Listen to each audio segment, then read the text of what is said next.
जय श्री राम महाराज जी। सबसे पहले आप अपना नाम बता दीजिए। जय श्री सीताराम भैया, आप सभी को, भक्तजनों को।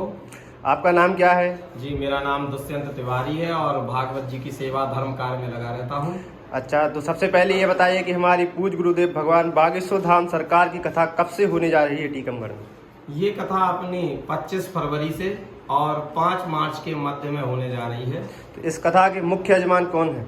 हमारी इस कथा के, इस भव्य दिव्य राम कथा के मुख्य यजमान पंडित श्री राजेंद्र जी तिवारी हैं, जिन्होंने पिछले वर्ष भी भागवत की कथा पूज्य गुरुदेव बागेश्वर धाम सरकार के द्वारा कराई थी जी। इस बार फिर पुनः यजमान बने हैं और फिर से उससे पिछले बार से भी बड़ी भव्य और दिव्य राम कथा करा रहे हैं। जी, तो इस बार अभी कैसी तैयारियां चल रही हैं टीकमगढ़ में? टीकमगढ़ की तैयारियां इतनी भव्य हैं कि प्रत्येक वार्ड, प्रत्येक ग्राम, प्रत्येक पंचायत और प्रत्येक घर घर तक तो निमंत्रण पहुंचाए गए हैं। अंतिम से अंतिम व्यक्ति तक हमने निमंत्रण देकर के हमारी समस्त समितियों ने बुलाया है सभी को, और प्रत्येक ग्राम पंचायत वार्डों में भव्य महाआरतियां भी कराई गई हैं और जिनमें हजारों लोगों ने बड़ी उत्साह के साथ सम्मिलित होकर के और राम कथा में अपने आने का, सेवा देने का भरपूर उन्होंने हम सभी को आश्वासन दिया। अच्छा, और ये जानकारी हो चाहिए मुझे कि जैसे बागेश्वर धाम सरकार की कथा में जहाँ भी जाते हैं तो भंडारा भी होता है, तो क्या इस बार यहाँ भी भंडारा होगा? जी, यहाँ जितने दिन कथा है उतने ही दिनों में भंडारा रहेगा।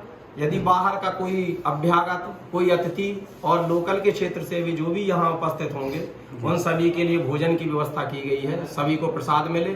कलश यात्रा के दिन भी आदरणीय चाचा जी श्री राजेंद्र तिवारी जी ने उस दिन भी 50,000 से ऊपर की संख्या में जो भी श्रद्धालु जन कलश यात्रा में सम्मिलित होंगे, जो भी बाहर ग्राम पंचायतों से आएंगे, उन सभी के लिए भोजन की व्यवस्था की है और ऐसी ही अनवरत यह सेवा पूरी कथा के समय काल में भी चलती रहेगी। जी, और जैसा कि हमने सुना है और देखा भी था कि पिछली बार काफी भव्य और ऐतिहासिक कलश यात्रा यहाँ पे हुई थी, ज्यादा संख्या महिलाओं की भी थी, तो इस बार क्या लगता है वो रिकॉर्ड टूटेगा? जी बिल्कुल, पिछले बार का तो ये था कि कलश यात्रा इतनी भव्य और दिव्य हुई थी कि जिसके लिए शहर ने, सारे देश ने, विश्व ने देखा था कि टीकमगढ़ क्षेत्र की जो जनता थी, श्रद्धालु माताएं, जो बहनें विशेष कर थी, वो इतनी अधिक मात्रा में यहाँ एकत्रित हुई थी कलश यात्रा में कि पूज्य सरकार ने भी यह कहा था कि इतनी भव्य और दिव्य कलश यात्रा हमने पहली बार देखी है उस समय की, अभी तक की उनकी कथाओं में, और उस समय की वह सबसे बड़ी कलश यात्रा का उन्होंने रिकॉर्ड उसको दिया था।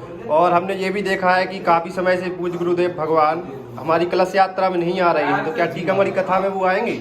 जी बिल्कुल, उन्होंने इस बार यह स्वीकृति प्रदान की है कि हमारी यहाँ की जो कलश यात्रा होगी 25 तारीख को, उसमें पूज्य गुरुदेव सरकार धीरेन्द्र जी महाराज भी उपस्थित रहेंगे और सभी को अपना दर्शन लाभ भी प्राप्त होगा उनका, और सब लोग रहेंगे। जी, तो एक बार हमारी वीडियो में आप ये और बता दीजिए कि कलश यात्रा को कितने बजे आना है?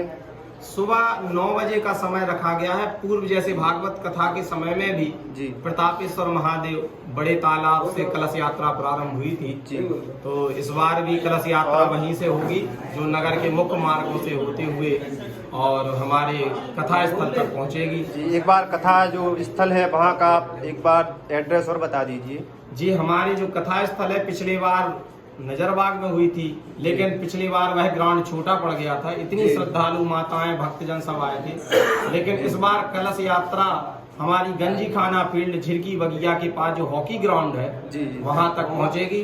वह ग्राउंड बहुत बड़ा है और करीब उसमें 1 लाख से लेकर के और 2 लाख तक के लोगों की बैठक की व्यवस्था उसमें की गई। चलिए एक बार नारे और लगा दीजिए हमारे पूज्य गुरुदेव भगवान के। भैया 25 तारीख की भव्य कलश यात्रा के लिए आप सबको फिर से एक बार निवेदन है, आप सब पधारें, क्योंकि कलश यात्रा हमारी सनातन की एक परंपरा है कि उससे ही श्री गणेश होता है प्रत्येक बड़े अनुष्ठान का।